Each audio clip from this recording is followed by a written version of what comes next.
வீட்டில் உட்கார வைக்கவில்லை, உட்கார்ந்திருக்க முடியவில்லை அவர்களால். அவருடைய யார் பார்த்தது, யாருக்கு தெரியும்? லேட்டாகி வந்தா என்ன பிரச்சனை? உடனே வருகிறார், ஓடி வருகிறார்.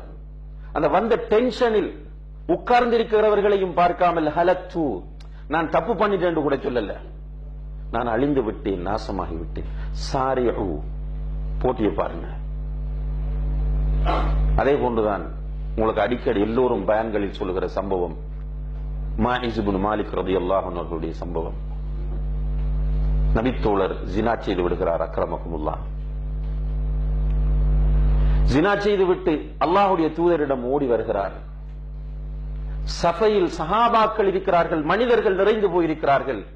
யாருமே சிகரெட் குடிக்கிறத கூட ஒரு கொஞ்சம் ரெஸ்பெக்ட் ஆனவர் பார்த்து விடக் கூடாது என்று நினைக்கிற மக்கள் தான் எல்லோரும். அதான் மனிதனுடைய ஆட்டிடியூட். அப்படி இருந்தும் கூட இந்த நபித்தோழர் வந்து சொல்கிறார், யா ரசூலல்லாஹ், என்னை பரிசுத்தப்படுத்துங்கள், எனக்குரிய தண்டனையை தாருங்கள். என்ன நடந்தது? நான் விபச்சாரம் செய்து விட்டேன். அல்லாஹ்வுடைய தூதர் சஹாபாக்கிட்ட கேட்கிறாங்க, இவர் இப்படி கத்துறாரு, இவருக்கு என்ன பைத்தியமானே? அவர் வந்து அந்த சபையில வந்து கேட்ட முறையை பார்க்கும் போது ரசூலுல்லாஹி அலைஹி வஸல்லம் உங்களுக்கு புரிந்திருக்கும். ஆனால் அல்லாஹ்வுடைய தூதர் ஒரு மிக முக்கியமான விஷயத்தை அங்க டார்கெட் பண்ணாங்க. என்னது? அவருடைய மானத்தை மறைக்க விரும்பினார்கள். அதனால் இவருக்கு பைத்தியமா என்று கேட்டார்கள். இல்லை யா ரசூலல்லாஹ், அப்ப மதுபானம் அறிந்திருக்கிறார் என்று பாருங்கன்னு சொன்னாங்க. சஹாபாக்கள் கிட்ட போய் அவருடைய வாயை நுகர்ந்து பார்த்து விட்டு வந்து சொன்னார்கள், இல்லை யா ரசூலல்லாஹ், இவர் ஆரோக்கியமானவர், புத்தி சுவாதீனமானவர். அதே போல ரசூலுல்லாஹி அலைஹி வஸல்லம் சொன்னாங்க, நீ அந்த பெண்ணோடு தனிமையில் இருந்திருப்பாய், போய் தௌபா செய்கிறார்கள். அவர் சொல்றார், இல்லை யா ரசூலல்லாஹ். திரும்பவும் அல்லாஹ்வுடைய தூதர் சொல்றாங்க, நீ அந்த பெண்ணை கட்டி அணைத்திருப்பாய், முத்தம் கொடுத்திருப்பாய், போய் தௌபா செய்கிறார்கள். இல்லை, நான் ஜினா செய்து விட்டேன் என்று சொல்கிறார். ரசூலுல்லாஹி அலைஹி வஸல்லம் அவர்கள், ஒருவர் தனக்கு எதிராக இப்படி சாட்சி சொல்லும் போது அதற்கு மேலும் ஒன்றும் செய்ய முடியாது என்ற நிலையில் அவரை கல்லால் எறிந்து கொள்ள வேண்டும் என்று கட்டளையிடுகிறார்கள். ஃபர்ஸ்ட் தண்டனை நிறைவேற்றப்படுகிறது. கல்லால் எறிவதற்காக வெளியே கொண்டு வந்து கல்லை எறிந்தால் எவ்வளவுதான் தாங்க முடியும்? ஓட ஆரம்பிக்கிறார். அவர் ஓடும் போது சஹாபாக்கள் பின்னால் துரத்தி சென்று கல்லெறிகிறார்கள். இன்னும் வேகமாக ஓடுகிறார். ஓடும்போது ஒரு நபித்தோழர் அவரை மடக்கி பிடிக்கிறார். பிடித்ததும் எல்லோரும் கல்லால் எறிந்து அவர் கொலை செய்யப்படுகிறார். அவரை அடக்கம் செய்து விட்டு வந்து அல்லாஹ்வுடைய தூதரிடம் சொல்லுகிறார்கள், யா ரசூலல்லாஹ், நாங்கள் எறிய ஆரம்பித்ததும் அவர் ஓட ஆரம்பித்தார். மற்றவர் சொன்னார், யா ரசூலல்லாஹ், அவர் வேகமாக ஓடும்போது நான் தான் அவரை பிடித்து கொடுத்தேன் என்றார். ரசூலுல்லாஹி அலைஹி வஸல்லம் அவர்கள் சஹாபாக்களிடம் சொன்னார்கள், ஓடியவரை நீங்கள் ஓட விட்டிருக்க கூடாதா? மடக்கி பிடித்தவரை பார்த்து சொன்னார்கள், உன்னுடைய ஆடையால் அவரை நீ மறைத்திருக்க கூடாதா? அதாவது அவரை நீ பாதுகாத்திருக்க கூடாதா என்று கேட்டார்கள். பிறகு சொன்னார்கள், இந்த மனிதர் செய்திருக்கிற தௌபாவை ஒரு சமுதாயத்துக்கு பங்கு வைத்து கொடுத்தாலும் எஞ்சிவிடும் என்றார்கள்.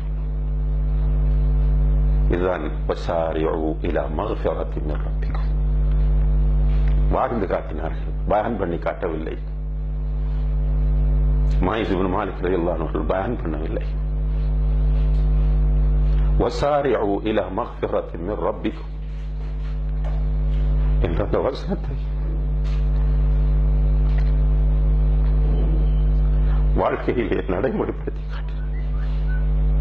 சஹாபாக்கள் அல்லாஹ்விடத்தில் இருக்கிற இந்த மக்ஃபிரத் நமக்கு இல்லாமல் போய்விடக் கூடாது என்பதிலே மிக கவனமாக இருந்தார்கள். அதே போன்றுதான் ராமிதியா என்கிற பெண்மணி, அவர்களும் இதே போன்று ஜினா செய்து விட்டு வருகிறார்கள். அல்லாஹ்வுடைய தூதரிடம் வந்து புலம்புகிறார்கள். அல்லாஹ்வுடைய தூதர் கேள்வி கேட்க ஆரம்பித்ததும், மாயிஸ் இப்னு மாலிக்கை திருப்பி அனுப்ப பார்த்தது போன்று என்னை பார்க்கிறீர்கள்? அல்லாஹ்வுடைய தூதரே, நான் அல்லாஹ்வுக்கு முன்னால் ஒரு பரிசுத்தமான நிலையில் போய் நிற்க ஆசைப்படுகிறேன், என்னை பரிசுத்தப்படுத்துங்கள். ஸல்லல்லாஹு அலைஹி வஸல்லம் அவர்கள் குழந்தை வளர்கிறது என்று அறிந்ததும் குழந்தையை பெற்றுவிட்டு வா என்று சொன்னார்கள். குழந்தையை பெற்றுவிட்டும் வஸாரிஉ இலா மக்ஃபிரத்தின் மின் ரப்பிக்கும் குர்ஆன் வசனத்தை நடைமுறைப்படுத்த ஓடி வருகிறார்கள். ஸல்லல்லாஹு அலைஹி வஸல்லம் திரும்ப சான்ஸ் கொடுக்கிறார்கள். நீ குழந்தைக்கு 2 வருடம் பால் ஊட்ட வேண்டும், அதை செய்து விட்டு வா என்றார்கள். 2 வருடம் முடிந்த பிறகு திரும்ப வஸாரிஉ இலா மக்ஃபிரத்தின் மின் ரப்பிக்கும் குர்ஆன் வசனத்தை நடைமுறைப்படுத்த அல்லாஹ்வுடைய தூதரிடத்தில் ஓடி வருகிறார்கள். ஸல்லல்லாஹு அலைஹி வஸல்லம் அவர்கள் அதற்கு பிறகு அந்த பெண்மணியை ஒரு குழியிலே நாட்டி கல்லால் எறிந்து கொல்லுமாறு சொன்னார்கள். அப்ப கல்லால் எறியும் போது ஹாலித் இப்னு வலீத் ரலியல்லாஹு அன்ஹு அவர்கள் ஒரு கல்லை எடுத்து அந்த பெண்ணை கொஞ்சம் ஏசி திட்டி கல்லை எறிகிறார்கள். அவருக்கு பின்னணி தெரியாது. அவர் நினைத்தார் விபச்சாரம் செய்த யாரோ ஒரு பிடிபட்டு தண்டனை கொடுப்படுகிறது என்ற எண்ணத்தில் அவர் கல்லை எறிகிறார். கல் அந்த பெண்ணின் தலையில் பட்டு ஹாலிதுடைய ஆடையில் இரத்தம் தெரிக்கிறது. ஸல்லல்லாஹு அலைஹி வஸல்லம் அவர்கள் இதை பார்த்தவர்கள் வேகமாக வந்து ஹாலிதுடைய கையை பிடித்து சொன்னார்கள், மஹ்லன் யா ஹாலித், ஹாலிதே நிதானமாக நடந்து கொள். இன்னஹா தாபத் தௌபத்தன் லவ் குஸ்ஸிமத் அலா 70 மின் அஹ்லில் மதீனத்தி லவஸிஅத்துஹும். இந்த பெண் செய்திருக்கிற தௌபாவை மதீனாவிலே உள்ள 70 பேருக்கு பங்கு வைத்து கொடுத்தாலும் இன்னும் மிஞ்சிவிடும் என்று சொன்னார்கள்.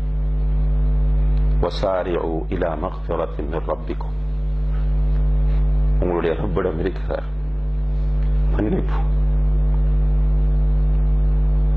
அல்லாஹ் கஃபூராக, அவனுடைய ரஹ்மத் விசாலமானதாக இருப்பதனால் இப்படி ஒரு அருமையான வாய்ப்பை தருகிறான். மட்டுமல்ல, இரவின் 3வது பகுதியில் கீழ்வானத்திற்கு இறங்கி எப்படிப்பட்ட ரஹ்மான்,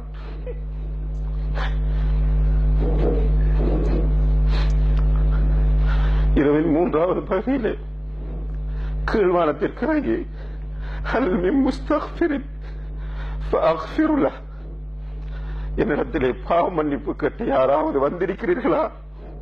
உங்களுக்கு பாவ மன்னிப்பு தருவதற்காக நான் வந்திருக்கிறேன் என்று அல்லாஹ் அழைப்பு விடுத்துக் கொண்டிருக்கிறான். ஆனால் இந்த எந்த அழைப்புமே நம்முடைய காதுகளில் விழாமல் நாம் நினைத்ததை செய்து கொண்டிருக்கிறோம் என்றால் அல்லாஹ் பாதுகாக்க வேண்டும். நம்முடைய உள்ளங்களை அல்லாஹ் விரிவாக்க வேண்டும். நம்முடைய உள்ளங்களில் இருக்கிற கரைகளை அல்லாஹ் போக்கிவிட வேண்டும்.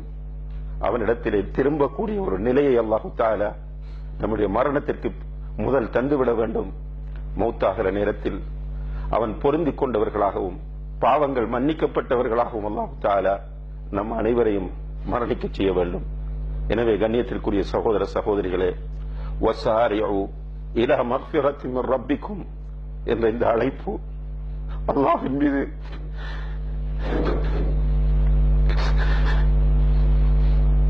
நமக்கு இன்னும் நேசத்தை அதிகப்படுத்த வேண்டும்.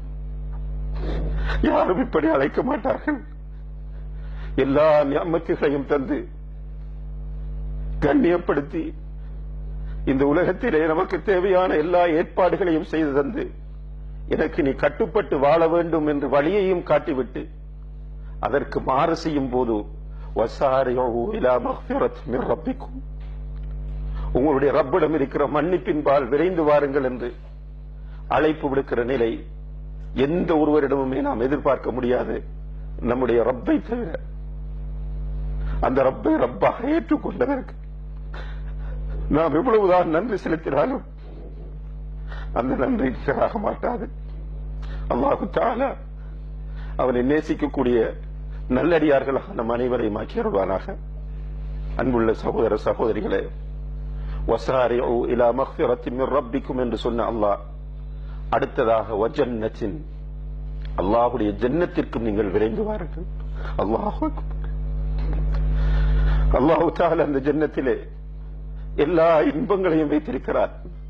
ஃபீஹா மா லா ஐனுன் ரஅத் வலா உதுனுன் சமிஅத் வலா خطر على قلب بشر, எந்த கண்ணுமே கண்டிருக்காத, எந்த காதுமே கேட்டிருக்காத, எந்த ஒரு உள்ளமுமே கற்பனை பண்ணாத இன்பங்களை வைத்திருக்கிறார். அந்த சுவர்க்கத்தில் அல்லாஹு தஆலா நமக்காக வீடுகளை கட்டியிருக்கிறார். அது ஒரு கல் தங்கமாகவும் மறு கல் வெள்ளியாகவும் இருக்கிறது. அந்த சுவர்க்கத்திலே நுழைகிற அத்தனை பேரும் இளமையோடு இருப்பார்கள், முதுமை கிடையாது. அந்த சுவர்க்கத்திலே நோய் கிடையாது, அந்த சுவர்க்கத்திலே பொறாமை கிடையாது, அந்த சுவர்க்கத்திலே உள்ளங்களுக்கு இடையில் முரண்பாடு கிடையாது, அந்த சுவர்க்கத்திலே மௌத் என்பதே கிடையாது. அல்லாஹு தஆலா மௌத்தை ஒரு ஆட்டு வடிவில் கொண்டு வந்து அறுத்து விடுவார். சுவர்க்கத்தில் எல்லாமே இன்பம், அழகான மனைவியர்கள், கண்குளிரக்கூடிய குழந்தைகள் அங்கே முத்துக்கள் போன்று ஓடிக்கொண்டிருப்பார்கள். சுத்தமாக இருக்கும், ஆறுகள் ஓடிக்கொண்டிருக்கும், தோப்புகள் நிறைந்திருக்கும். அல்லாஹ் என்ன சொல்கிறான்? வஸாரிஉ இலா மக்ஃபிரத்தின் மின் ரப்பிக்கும் வ ஜன்னah. அந்த சுவர்க்கத்திற்கும் நீங்கள் போட்டி போட்டு வாருங்கள், உங்களுக்கு நான் எல்லாம் தயார் செய்து வைத்திருக்கிறேன்.